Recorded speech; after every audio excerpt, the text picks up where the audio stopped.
To expand or not to expand charter schools? That is the question, yet again. Charter schools, for those who don't know, are independently run, don't have to adhere to many of the regulations and local accountability that typical public schools do. Currently, there are just under 80 of these in Massachusetts, 80. And today, the Education Committee on Beacon Hill heard arguments on nearly 3 dozen bills, including one Governor Baker unveiled just a few days ago that would add up to 12 more in the lowest performing districts of the state. There's also a lawsuit pending seeking to lift the cap on charter schools, and a ballot question in the wings if Baker's bill goes belly up. Joining me now are leaders from both sides. Barbara Mataloni is president of the Massachusetts Teachers Association, which opposes expansion. Good to see you, Barbara. Paul Grogan is president of the Boston Foundation, which supports developing more charter and other so-called autonomous schools. Paul, good to see you too. We know you like the Baker plan. Why should the public like the plan, Paul? Well, because it points out that charter schools have a big role to play in a broader educational strategy. Their performance has been outstanding. They have really put on a demonstration of what's possible with low-income kids, changing our expectations entirely. They've also piloted some best practices that Boston and other urban school districts are beginning to adapt. So it's been a powerfully positive movement, and its influence is growing. I want to talk about best practices in a couple of minutes. So limit to 12, only in the lowest performing districts. And unlike a lot of the criticism that has, I think, legitimately been directed at charter schools, special preference for low-income, special needs, and English learners. You can't do it much better, can you, if you're going to do charter schools, Barbara? Well, the key question there is if you're going to do charter schools. I think we actually need to stop being distracted by the idea of siphoning funds out of public education and putting them into charter schools and say, what do we need to do for our public schools? What kind of funding do they need? What kind of autonomy do they need?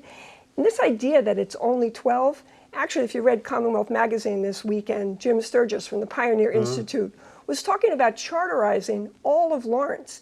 That's what we've seen happen across the country. But that's not the bill. That's not what's pending on Beacon Hill. No, but that can happen with a 12. If you say 12, and it can go into any one district, a district like Holyoke would be charterized in 1 year. We've seen that happen across the country where New Orleans now has no public schools. No, it's all charter. But I can't get back. Is it all about the money? Is the bottom line the notion that you think the reimbursement rate, which is over, I think, 6 years currently, is just not enough? If the reimbursement rate was 100%, would you be okay with charters or no? Actually, I wouldn't, because I really believe in public education.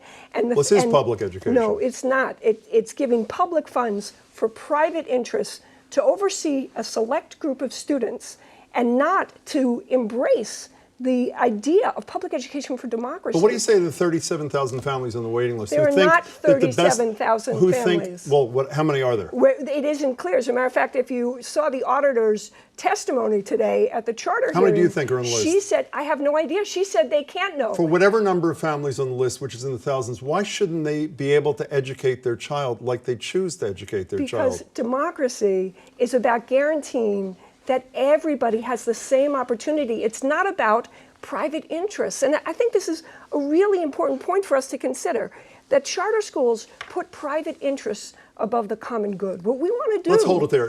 Let's hold it there. How about that allegation, which I think would bother most people listening Well, to it this? would, but it's not true. And the other side is it keeps referring to public charter schools as private schools, the private control. These are public schools lawfully created. The children in them are entitled to the financial support of the state and their localities. But if they're in my community, I have no control over how the kids in my community are educated, unlike at a typical public school like where my kids went. That's right. That's right. And I think it's one of the things that has accounts for the incredible success of this movement is the fact that local politics, as Mayor Walsh said today, has been taken out of it, and we're going after quality. You know, one of the most, she didn't put it in these words, but I think one of the most powerful arguments Barbara makes is, I don't know if you used the word distraction, whatever you used. By my calculation, roughly 3% of the kids in Massachusetts are going to a charter school.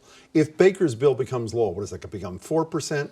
Wouldn't it be far better to focus on fixing what you think is wrong with the 96% where the vast majority of our kids go, rather than this endless fight over charter schools? Isn't it just take all the oxygen out of the room, Paul? No, because we are involved in a national emergency right now. We are turning out whole cohorts of black and brown children who have no shot at doing college work or getting a job. This is a national emergency, and the charters, particularly in Massachusetts and in Boston, are a big success story. They're showing success of the kind that really hasn't been seen. So though the charters are a small percentage of the overall school population, they're very important to the urban areas where they're taking hold. Isn't it true that Black and Latino kids are blossoming in some of these charter schools, particularly in Boston and I would other? actually speak to the Boston Foundation study, which looked at and compared graduates of Boston Public Schools and how they performed in college versus graduates of Boston charter schools.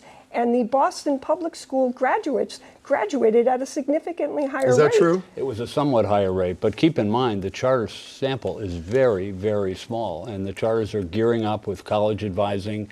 I think they're going to do very well long-term on college graduation. Do we even rates. agree on the fact? I mean, one of the problems with this debate, beyond the fact that, at least in my estimation, that is never ending, and we don't hear much debate, as I said, about the traditional public schools. Do we at least agree on the facts? I mean, virtually everything I've read, Barbara, lately suggests that the performance of a significant percentage of these charter schools is extraordinary, and in places like Boston, in terms of MCAS scores and other things, better than some of the top district schools. Is that a fact, not a fact? I would challenge that on 2 points. One is, we're talking about test scores.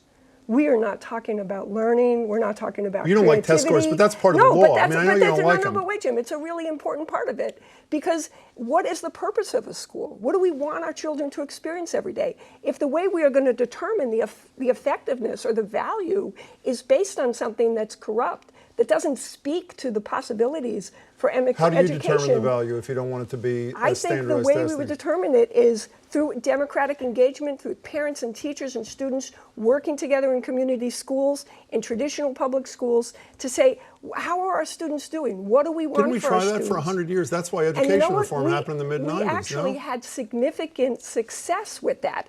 The issue that happened with education reform is when private interests and the Nation at Risk, which has been debunked, said that we weren't doing very well. In fact, we have a lot of work to do. We certainly have a lot of work to do in our urban settings. That's because of the institutional racism that's part of our culture Can I that get we need back to address. to something you said earlier, Paul Grogan? It seems to me that the single most important thing you should have to sell is, I don't even know if this is a word, replicability.